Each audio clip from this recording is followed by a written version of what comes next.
And we are here. Welcome back to Metatron's Academy, dear noble ones. Today I found a video I wanted to share with you, so let's jump right into it. Lovely. So the video today is from a channel called Mark's Videos. Does he even make videos anymore? Let me double check very quickly. And there you go. The last video he posted was 2 weeks ago. Yeah. I've already given him a like. So we've got learning a language is not hard, Marx says. So let's see how he justifies such a statement. And without further ado, of course, go check him out, watch his videos, subscribe, and all the rest of it. Let's go.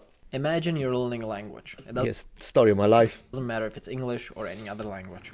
You want to improve, you want to speak it, but you don't know how or where to begin. And that is what I'm going to teach you. I'm Mark, I'm 21, I'm a Czech student. Aha, ahoy. I've been to Czech Republic. Love it. All right, nice to meet you. And I'm a bilingual. I know how to speak fluently Czech and I know how to speak fluently German. Okay, that already gives you kind of a different perspective, isn't it? A unique perspective, in fact. I think people who are born bilingual already have those pathways developed in the brain that allow them to literally pick up following languages more easily. But then again, it's still an interesting feature to see. I mean, at the end of the day, he speaks Czech and German bilingual. So I mean, were you born speaking both languages? Please let us know in the comments. And also, his English sounds really good. So at least 3. Right now, I'm trying to improve my English. And you're doing great. And I'm learning a little bit of Vietnamese. I know the struggle when you learn, for example, I don't know, like for 2 or 3 hours, you remember some sentences or words, but the next day you know nothing. That's pretty normal, all right? Yeah. You just need to improve, you just need to learn more. I think you just need to use them. When you learn a word, you haven't really learnt it, you just studied it. So I'm agreeing with him, by the way. What that means is that, let's say you review a couple of words, for instance, new vocabulary in Mandarin, 新词, a new word. I'm going to forget it the next day unless I keep using it. So maybe I could go tell my wife, hey, I've just learned a new 新词, or, that kind of stuff. And if you do it a few times, you'll remember it. You just have to make those experiences, in my personal experience. And repeat it. That's it. But good man. What's the best way to actually learn a language? There are many ways. Now I'm just going to tell you my simple tips on how to actually improve your language and how to get better at it. How to get better at speaking and how to actually communicate in that language. And I'm going to also tell you how I learned English, because the way I speak now is not because of school. It doesn't surprise me at all. As a former school teacher, I agree with him, right? Because it is problematic. Schools, there are a lot of things we could say about why learning a language or picking up a language in school usually doesn't work, even though that is the end goal. Unfortunately, what happens is that sometimes you have classrooms that are too big, like you've got 30 students in one classroom. Yeah, good luck, giving each student what they really need. So what that leads to is that a lot of students are not followed as closely as they should have been, and also they don't get very much of a chance to speak, which is another problem. You know how we were saying repeat? Yeah, oftentimes at school you don't get to speak. You just translate and read and write because, I don't know, teachers don't even know how to teach it. So it doesn't surprise me. Let's see how he picked up his English, which is pretty good. Even though there are many ways or many techniques how to learn a language, these are probably my favorite ones. The first step is listening to music or watching even films in that language. It doesn't matter if you understand it or if you don't understand it. Just basically listen to it. All right. After a month, a week, or even a day, you might actually remember some words and you might actually, realize how it sounds. That's probably the most important thing.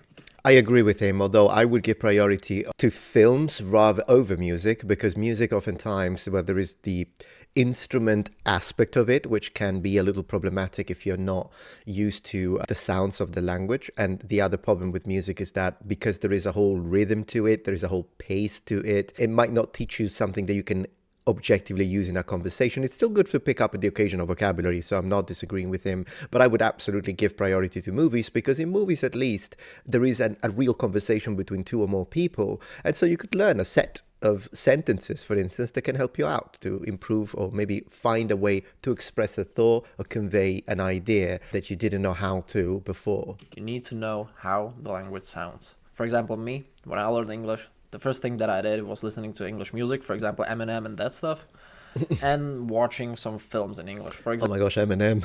I don't know if that's a good idea with Eminem, but hey, worked with him. Good for you. But he's right, listening to the sound of a language, because of course you want to listen to native speakers and possibly maybe try to pinpoint or focus on one accent at one point so that you don't mismatch Not that it's his case at all. I'm just saying for the audience here, listening to the sounds is extremely important. That's one thing I noticed with my students back in the day. They could oftentimes express themselves, but once a native would speak back, they wouldn't understand. But they would understand someone from their own country speaking the target language. The reason for that is pronunciation, accent, lots of other intonation. When you look at the language and you don't listen to enough native speakers of that language, you will try to use your own matrix of your own native sounds and sort of copy paste them onto the language. So that becomes your expectation, and then you don't understand natives. And people sometimes think maybe it's because natives speak too fast, but no, it really isn't. At this point in the languages that I speak, whether it be English, Japanese, Mandarin, but Mandarin I'm still not there yet, but with Japanese and English, it doesn't matter how fast you speak. If I know the words, I'll recognize it and I'll understand it. It doesn't matter. You can say it as fast as you want. And that's because I'm used to the pronunciation. And I think I am getting there with my Mandarin, and eventually I will. So it is a matter of, as he's saying, you need to expose yourself to native sounds as much as possible so that the language will eventually slow down in your brain. Simpsons, Big Bang Theory, anything. All right. Good It doesn't taste. matter if you are a beginner, fluent, or if you have any certificate like B1, B2, or C1, you can still get better. Even though English is my third language, I still managed to learn it to a pretty decent level. Yep. I mean, in my eyes, I make some mistakes, but that's So do I. normal, I guess. So listening to music, watching films, trying to, understand at least a little bit, and noticing how it sounds, all right? Different dialects, different people. I mean, for example, Okay, that's great. Not that I want to continue to interrupt him a lot, but he brought up two excellent points that I don't want to miss. One is the idea of accents and dialects. Whether it's a dialect or a language, it's really very much of it's not even a linguistic discussion, it's a social linguistic discussion. And in fact, some people say a dialect is a language without an army and a navy. So we don't really need to go into that. But the idea of exposing yourself to different accents, very, very important, paramount, in fact. Pivotal. It does have a pivotal role in being able to, for example, use that language professionally. And then the other thing he said is that regardless of your level, he mentioned the A1, B1, B2, C1, that is generally referred as the European Framework of Reference or European Frame of Reference. I agree with him. It doesn't matter if you're A1 or if you're C2, you should begin exposing yourself to the language as early as possible in your study, mostly because that's what children do. It's not like a child who's learning as a native speaker is exposed to less of the language because, oh no, he's only an A1. I mean, it's not even an A1, really, it's an A0, and yet they are immediately exposed to the tongue that they are learning and picking up. The only thing you have to be careful, however, is to not get overwhelmed. What that means, there is a psychological problem or a psychological barrier that occasionally happens when you expose A1 students or really, really beginners to a lot of fluently spoken language, whether it be conversations, movies and whatnot, is that they will not understand anything. They might very occasionally pick up a word, but that's going to be a problem for their morale, if you will. That's not a problem with me. It's not a problem with him because we're used to it. We have already reached fluency into another language, second, third. And so when you start immersing yourself in the fourth language, it doesn't matter you don't understand anything. You already know that you can do it. But someone who's starting for the first time to learn a second language and then you give them complete full immersion, it could be demoralizing. So you have to prepare them for it. I do think it's good. It is very advantageous, even at A1 level, to immerse yourself in the language, but you have to manage your expectations. in the US, you speak a little bit different in Texas than, for example, in Boston. That's what I saw in the films. I've never been to America, but I saw it in the films. You should come to America. The Texas accent was a little bit different than in the rest of US. But yeah. I would say a California accent is completely different from a Texas accent, from a New York accent. Boston is a good example. Yeah, it's non-rhotic. Boston accent and old school New York are non-rhotic, which I thought was fascinating. So is my English, by the way. It's non-rhotic. Listening to the films, listening to music is actually the best way how to start with it. The second step is actually learning simple phrases. All right, you don't have to learn anything extremely, hard. Spot on. You just can learn the basics like yes, no, hi, hello, goodbye, how are you doing, what's your name, and so on. Just the simple phrases, all right, to begin somewhere.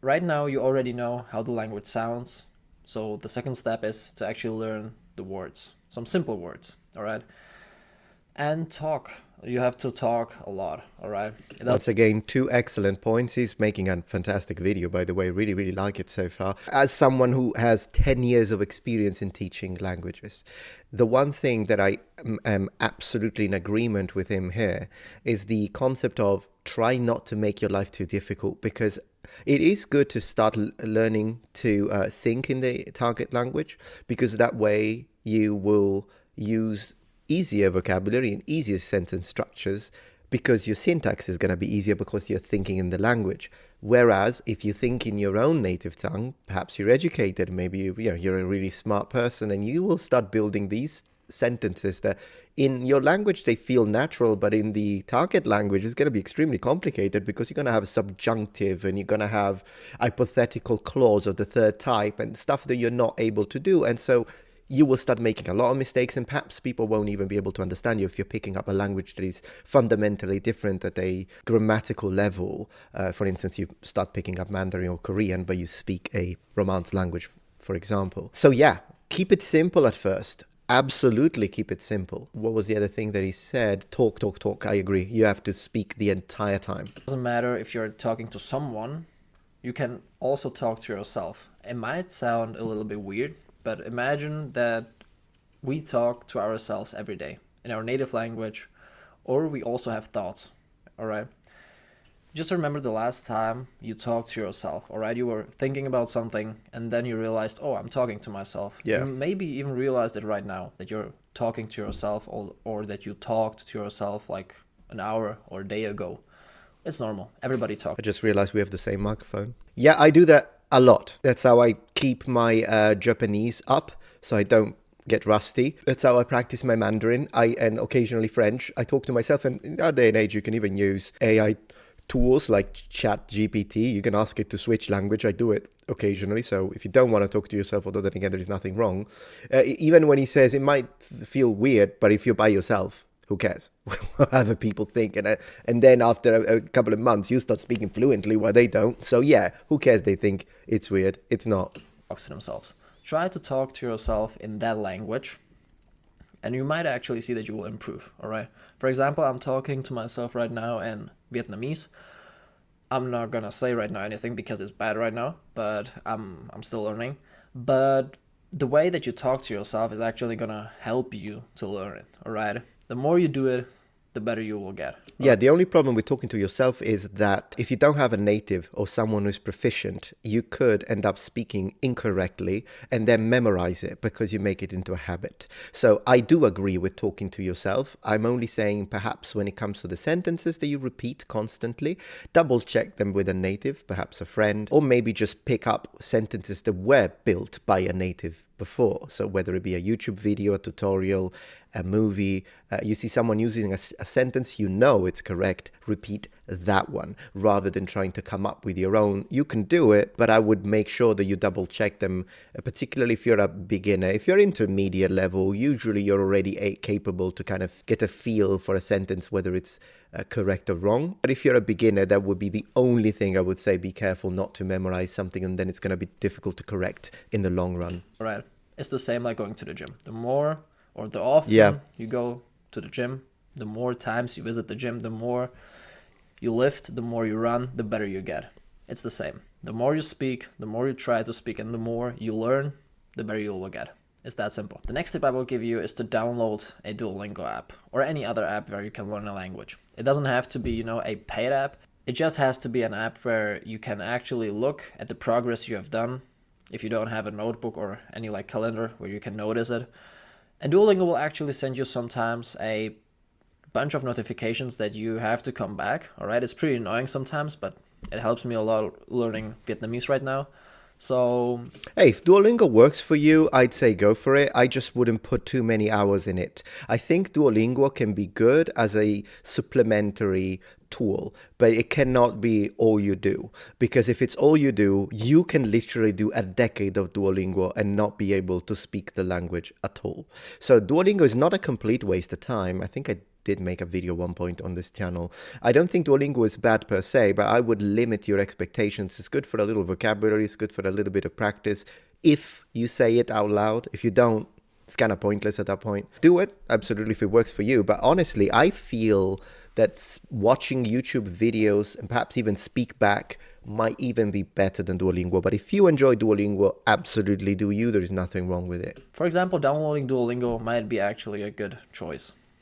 The next tip is, and probably the final step that I would like to mention, is forcing yourself to speak it.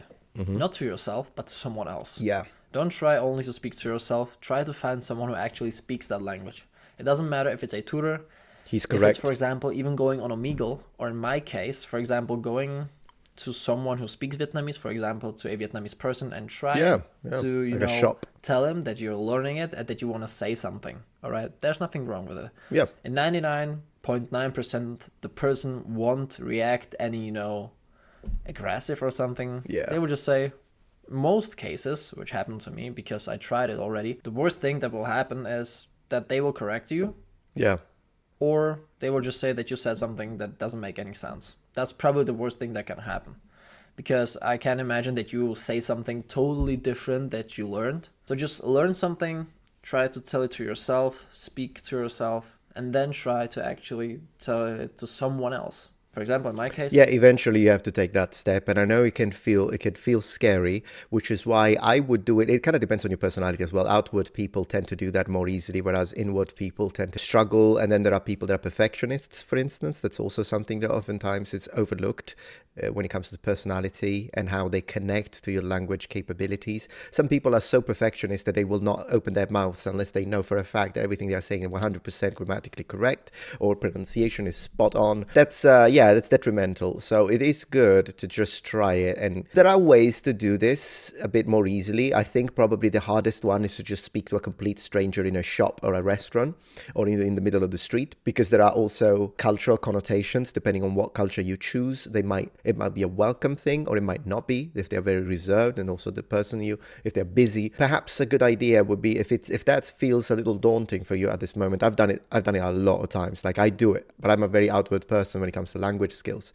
So if that feels too difficult for you, then you can find ways that are easier. As you were saying, maybe first start chatting with someone so you have control and you have time to think, and then after that you get a little more used to it. Then you could ask them, hey, can we have a little conversation on Skype or Discord? It's going to be very easy because whatever, and then they'll say yes. And then after that, after you've built a little bit of experience with interacting with natives, then you can step it up to the next level, and you can rehearse it. Maybe have a native double check it, rehearse it, and then go to a restaurant and maybe you can try and say something. And yes, it could still happen, and it probably will, that they'll say something and you won't understand. Then memorize a good way to react to that. Because it can be awkward if you don't say anything. But if your way of saying, sorry, I didn't quite pick that one up. Could you repeat it again? I'm sorry, couldn't understand what you said there. Could you repeat it? Oh, that must be a new word. Imagine if you prepare all that. It's a lot less awkward because, yeah, you didn't know the word or you didn't understand the sentence, but the communication continues. That's how I already said, a Vietnamese person.